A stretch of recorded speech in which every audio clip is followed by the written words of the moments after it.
कभी कभी इंसान अपनी मौत की तैयारी खुद करता है, लेकिन उसे इसका जरा भी एहसास नहीं होता। उत्तर प्रदेश के कानपुर में बिठूर थाना क्षेत्र का ध्रुवनगर। जनवरी 2025 की ठंडी रात थी। एक पत्नी अपने पति को फोन करती है और बेहद सामान्य आवाज में कहती है, आज घर आते वक्त कुछ शक्ति वर्धक दवाइयां लेते आना। पति थोड़ा खुश होता है। उसको ये कोई अजीब बात नहीं लगती, क्योंकि ऐसा पहले भी हो चुका था। वो मुस्कुराते हुए मेडिकल स्टोर पहुंचता है।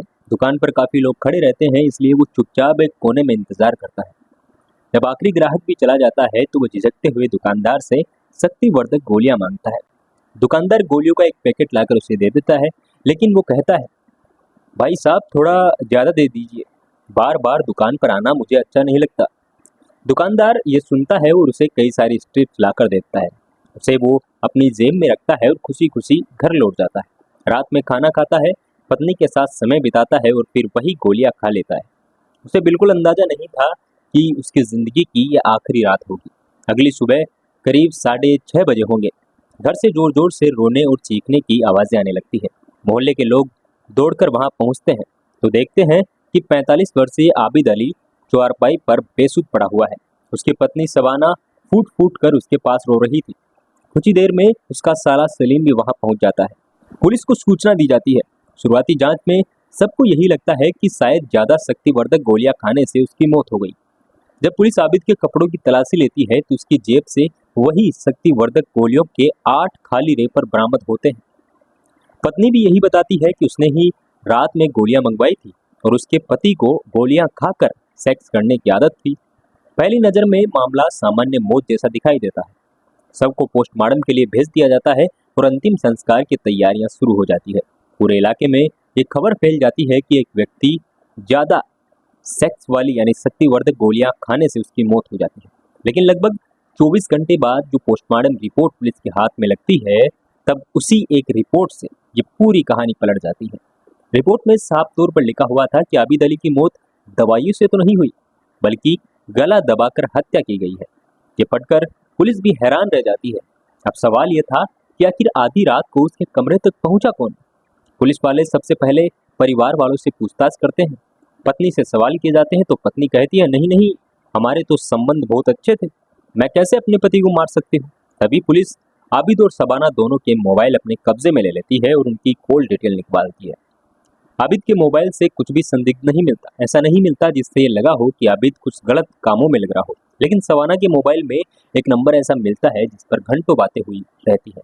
जांच में पता चलता है कि ये नंबर उन्नाव के ही रहने वाले लगभग 22 वर्षीय रेहान उर्फ तालिब का है, जो उम्र में सबाना से करीब 20 साल छोटा था। पुलिस रेहान को हिरासत में लेकर पूछताछ करती है। पहले तो वो कुछ नहीं बताता, लेकिन शक्ति बढ़ाने पर पूरा राज खुलने लगता है। पता चलता है कि साल 2024 में सबाना ने इंस्टाग्राम पर अपना अकाउंट बनाया था। वहीं उसकी मुलाकात रेहान से हुई। पहली चैट शुरू हुई और फिर फोन पर लंबी बातें होने लगी। कुछ ही महीनों में दोनों के बीच प्रेम संबंध बन गए। रेहान दिल्ली में ऑटो का काम किया करता था और कई बार कानपुर आकर सबाना से मिल भी चुका था। इस दौरान सबाना लगातार अपने पति की बुराइयां करती थी। वो रेहान से कहती कि उसका पति उसे मारता पीटता रहता है। वो उससे छुटकारा पाना चाहती है और उसके बिना नई जिंदगी शुरू करना चाहती है। धीरे धीरे दोनों ने आबिद को रास्ते से हटाने का फैसला कर लिया। रेहान ने अपने पुराने दोस्त विकास से संपर्क किया, जो पैसों की तंगी से गुजर रहा था। सबाना ने दोनों को हत्या के बदले मोटी रकम देने का वायदा किया।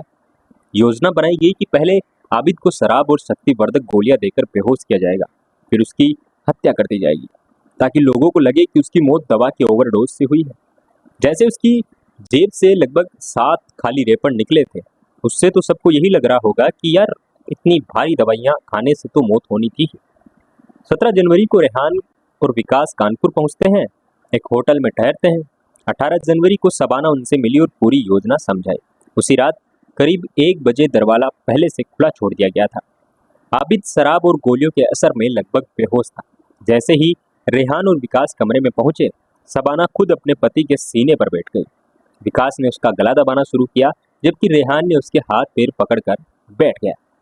लगभग 15 से 20 मिनट तक तीनों लगातार आबिद को दबाते रहे।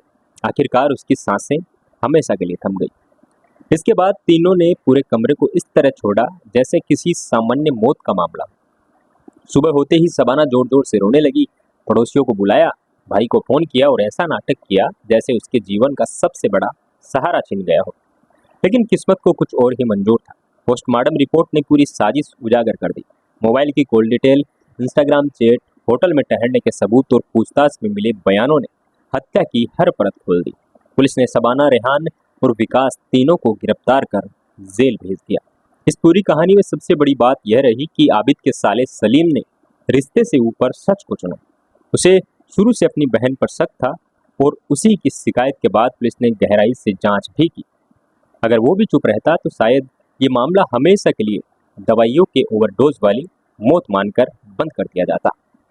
एक गलत फैसला, कुछ महीनों का अवैध रिश्ता और आसान रास्ता चुनने की सोच ने 4 जिंदगियां बर्बाद कर दी।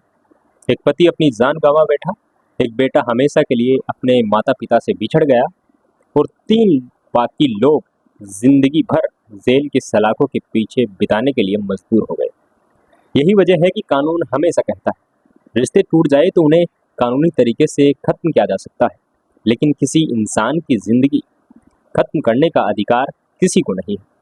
हर अपराधी को लगता है कि उसका बनाया हुआ प्लान जो है वो कभी पकड़ा नहीं जाएगा, लेकिन सच की सबसे बड़ी खासियत यही है, वो देर से सही लेकिन सामने जरूर आता। तो कैसी लगी आज की सच्ची क्राइम कहानी, कमेंट सेक्शन में जरूर बताइएगा और ऐसे ही अमेजिंग वीडियोस के लिए हमारे यूट्यूब चैनल और फेसबुक पेज को भी फॉलो करें।